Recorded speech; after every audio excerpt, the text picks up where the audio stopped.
Diving in a little bit deeper, a little bit hot, we have this little scenario that we're going to ask. So, my child was raised in the church, attended all Sunday school classes and activities, attended every VBS, youth conference, and prayer conference.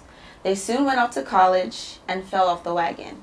No longer attended church, prayed or read their Bibles. Is there any way I can prevent my children from failing or from falling off the path of God? Or is this just the way of life? Yes and no. The reason I said yes and no is this. When we talk about people being in church, you ask yourself, how many hours really do you spend in church? On a Sunday morning, you spend 2 hours in church. Then you come for midweek. That's if you do. Then you spend another 2 hours. That's 4 weeks, right? That's a week, right? A 40-hour work week is 40 hours. And you spend 4 hours in church. That's 10%. The rest, they spend outside. Which means there is more hours for people to influence your child than the church has. So, what do? The onus is more on you as a parent to make sure that you find an inroad into the life of your children so that you are able to communicate with them on a regular basis. When you do that, those kids will be able to tell you when they're having challenges. You can be able to sense that something is happening to your child, especially if you, as a parent, you are also into prayer. Because when you're into prayer, God tells you things. While everybody was sleeping in Sodom and Gomorrah, God said, will I hide what I'm about to do from Abraham, since he will teach his children to do what is right? And nobody knew Sodom and Gomorrah was going to be destroyed, but Abraham knew. So which means that God can tell you in advance something that is about to happen, even to your children, to your family members, before it happens. So what am I saying? Is that some of these things, God can even tell you in advance. It might not be in detail, but spiritually you have an idea that something is about to go wrong. So what do? You go to prayer. And that's why we speak in tongues and we pray. It's because you don't know specifically what is happening, but you know something is not right. But when you are in touch with them, you are able to pick up some things. But there is good news there. The good news is that once the foundation is right, no matter what the devil does, your children, they're still going to come back to God. Once the foundation is right. Look at me. I told you now how my grandmother used to take me to prayer. Never liked it. Went off all that. Did what I had to do. I'm preaching the gospel now. I know. I'm preaching the gospel now. So what I say to every parent is that let not your heart be troubled. Once you know that you have laid a good foundation for your children, what you can do is to continuously pray for them. Once you continue to pray for them and make sure you have a relationship with them. You have a relationship with them. Because that relationship, they will tell you something that you might be able to pick up what is about to happen. Every child that goes to college faces challenge in college.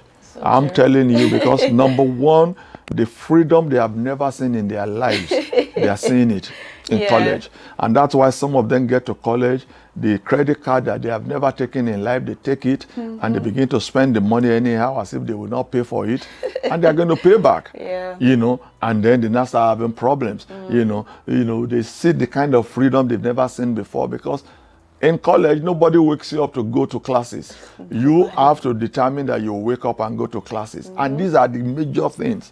Do you understand that happens? In college, you eat in the dining room and you don't clean. You don't clean after yourself. You get up and you go. But you come back home, you have to do this. So that's why when you are in college, you don't want to come back home. Because you are saying, oh, I'm going to be cleaning dishes again. Yes. Who's going to clean it? Excuse dishwasher, me. Okay. So I understand that aspect. I felt like that also when I went to, I love college more than home. Really? Oh yeah. Oh yeah. Oh yeah, because there were too many restrictions. You know, with my dad going over, there were too many restrictions. You know, and anyway, my dad was living in Yabode. I was living in Yabode. What is in Yabode for me to be? What fun is there that I want to go spend vacation there? You understand what I'm saying? You know, you might not know what I'm talking about, but I'm telling you, your grandfather was there too. So I'm telling you, you know. So these are the challenges. Do you understand? And it comes with every area of lives that people live in. I don't know where people are living. I don't know where you are living, but yours might not be exactly like mine. But one thing or the other, you might just love the camaraderie of the students or the friends, you know, that you have around there. Gathering. But I always say to people, don't forget where you're coming from. Obviously. Don't forget where you're coming from. Don't forget where you're coming from, you know. And for the parents, whenever they come back home, let us make sure we get them back on track, which means you're not back home, we're going to church again. We're not back home, let's do the Bible study again. We're not back home, let's do things again so that we can, you know, the more we do those things, the better they become. And after a while, you know, you get to a point where you say to yourself, my friends cannot influence me on some issues again. My friends cannot. Let me give you a good example. I used to smoke when I was in college, my first year. But I never really liked it, you know. And I said to myself one day, I said, really, why should I smoke just because my friends are smoking? And then my dad shows up and I can't smoke when he's there. That was how I stopped. Honestly, that was how I stopped. I just stopped. I just said to myself, no, I'm not going to do this. That was in 1979. Do you understand? No. I was still drinking alcohol. I was doing youth call one day. I went with my dad somewhere. And they asked my dad what he was going to drink. He told them the alcohol I was going to drink. They asked me. I told them the alcohol I was going to drink. He looked at me. I didn't bat an eye. You know, but I drank the alcohol in his presence. Do you understand? I know he didn't like it, but there was nothing they could do. I was a grown adult. Yeah. Do you understand what I'm saying? You know, because I felt, really, why would I do something I can't do in his presence? That's so at a point in your life, you have to say to yourself, there are some things my friends will not influence me to do. It is because I want to do it. Do you understand? Because you must be able to stand for something, or else everything will just take you out in life. Do you understand? So I say to those students, when it comes to your belief in God, don't let anybody influence you the other way. Stand for God, and He will always be there also for you. True. Woo. All right, Pastor T, you're speaking the word. It has been a lovely session, you know, with our lovely Pastor T right here. We're all talking about family matters, and if you have any other questions or topics, or you just want to, you know, share your insights with PT, don't forget to send them to insightswithpt@jesushousebaltimore.org.